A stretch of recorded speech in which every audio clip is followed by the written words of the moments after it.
नमस्कार, मैं हूं आपके साथ मयंक। आज 2 अप्रैल है और मैं सीधा मुद्दे पर आना चाहूंगा।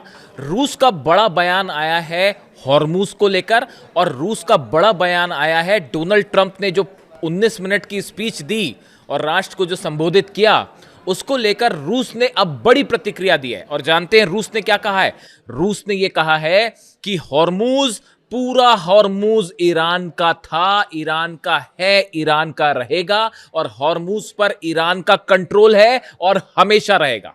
यह सीधा जवाब दिया है, पुतिन की तरफ से जवाब आया है डोनाल्ड ट्रंप को। और डोनाल्ड ट्रंप को यह बता दिया गया है, देखिए दूसरे शब्दों में कहें तो रूस ने सीधी सीधी वार्निंग दे दी है डोनाल्ड ट्रंप को कि अगर आप कोई ग्राउंड ऑपरेशन का कोई ख्याली पुलाव पका रहे हैं तो उसको दिमाग से निकाल दीजिए, क्योंकि अगर इस तरह का कोई ऑपरेशन आपने शुरू किया तो इस बार रूस पूरी मजबूती से खड़ा हुआ है। देखिए आज अगर हम बात करें, डोनाल्ड ट्रंप ने जो राष्ट्र के नाम संदेश दिया और उसमें 19 मिनट उन्होंने बात कही, गौर करने वाली बात ये थी, मैं देख रहा था उसको, कि जब डोनाल्ड ट्रंप भाषण दे रहे थे और वो बड़े बड़े दावे कर रहे थे कि ईरान की मिसाइल ख़त्म हो गई है और ईरान में ये तबाही हो गई है और वो तबाही हो गई है, उस 19 मिनट के दौरान इजराइल पर दनादन मिसाइल्स गिर रही थी, इराक में लगातार ड्रोन गिर रहे थे और यहां तक कि सऊदी के बेस पर भी ड्रोन अटैक हो रहा था।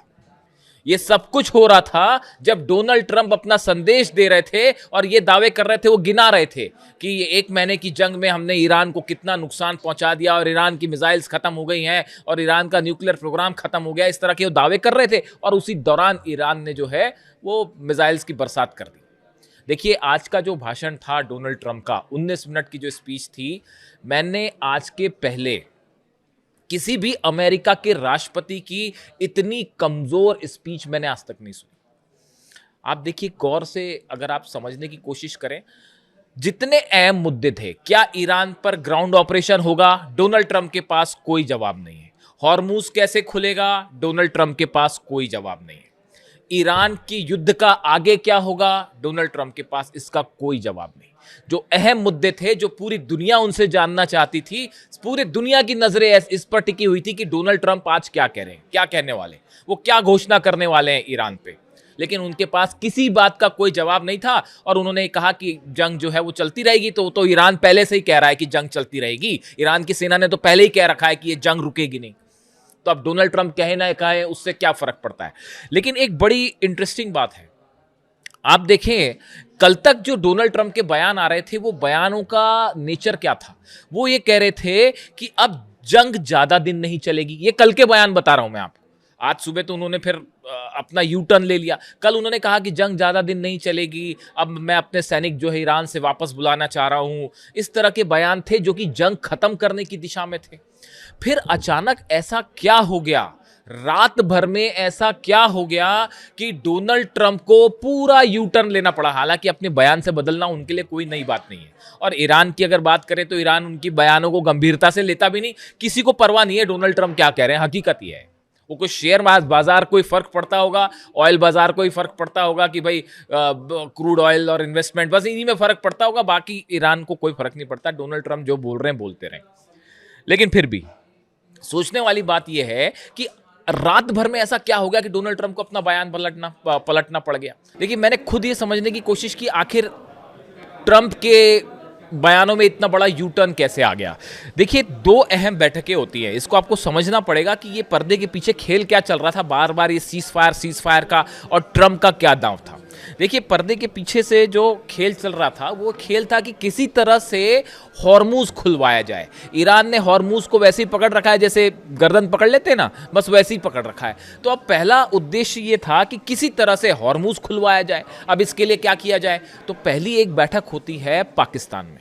उस बैठक में कौन कौन शामिल था? उस बैठक में सऊदी अरब के रिप्रेजेंटेटिव शामिल थे, उसमें तुर्की के रिप्रेजेंटेटिव शामिल थे, मिस्र के शामिल थे, पाकिस्तान के शामिल थे। ये बैठक होती है संडे को, जो बीता रविवार गया उस दिन ये बैठक हुई। उसमें एक बड़ा मंथन हुआ कि भाई हॉर्मूज कैसे खुलवाया जाए, वो तो बड़ा मुश्किल हो जाएगा और लगातार दबाव आ रहा है इंटरनेशनल। डोनाल्ड ट्रंप के ऊपर जितने बड़े बिजनेसमैन हैं वो सब दबाव डाल रहे हैं कि ये तो नुकसान हो जा रहा है।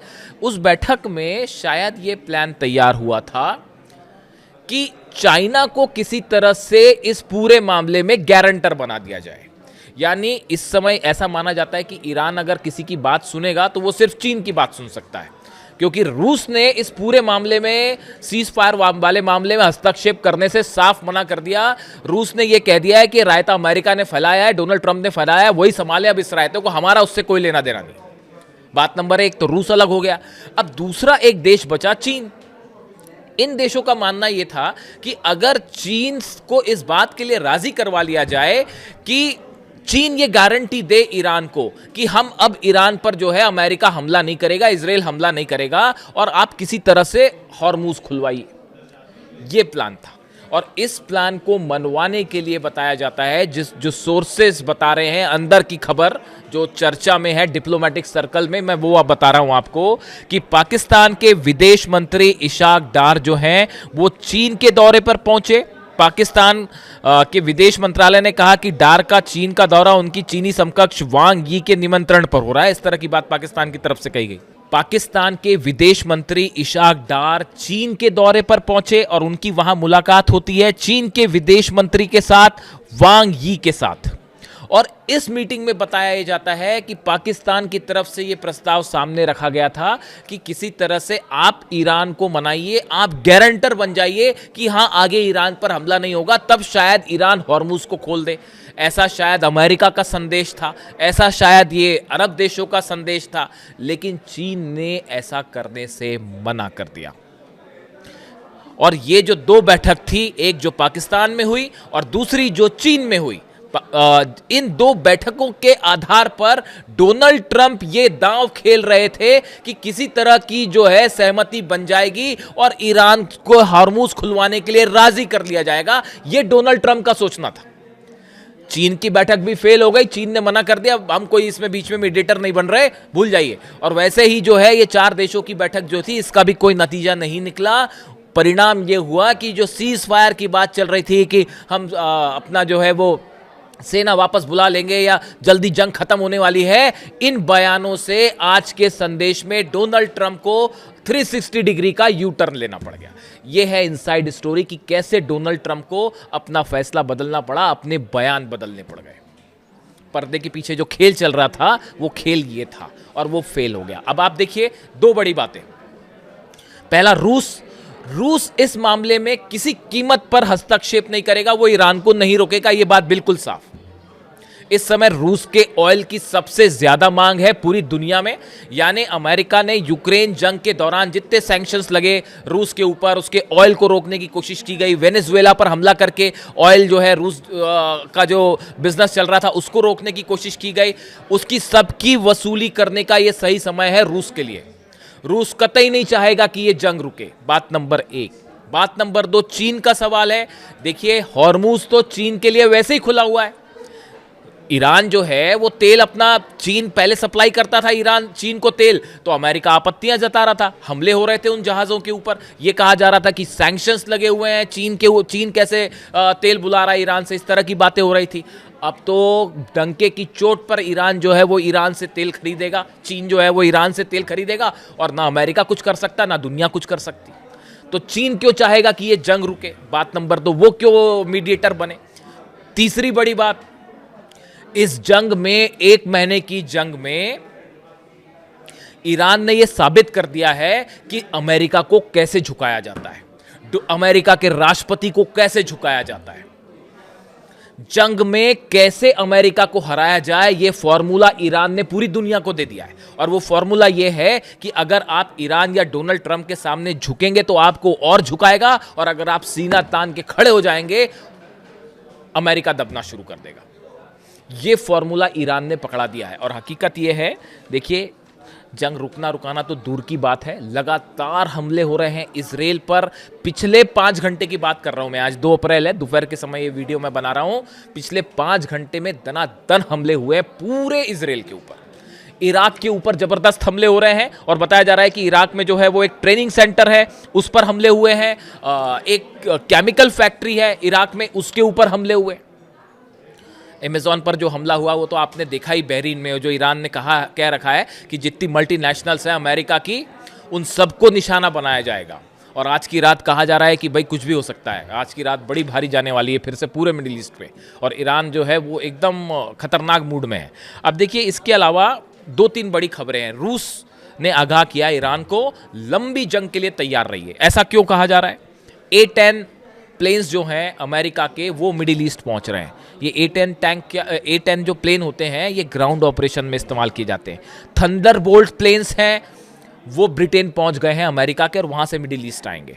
आप देखिए जॉर्ज डब्ल्यू बुश जो एयरक्राफ्ट करियर है वो भी मिडिल ईस्ट की तरफ पहुंच रहा है। ट्रिपोली पहले से पहुंच गया है।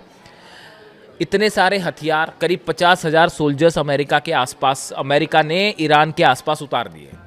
ब्रिटेन भी अपने सोल्जर्स भेज रहा है, भले ब्रिटेन की तरफ से कोई भी बयान आए लेकिन सोल्जर भेजना चालू है। तो ये जब ये जमावड़ा अमेरिका बढ़ा रहा था तभी हर एक्सपर्ट ये जानता था कि ये जंग नहीं रुकने वाली।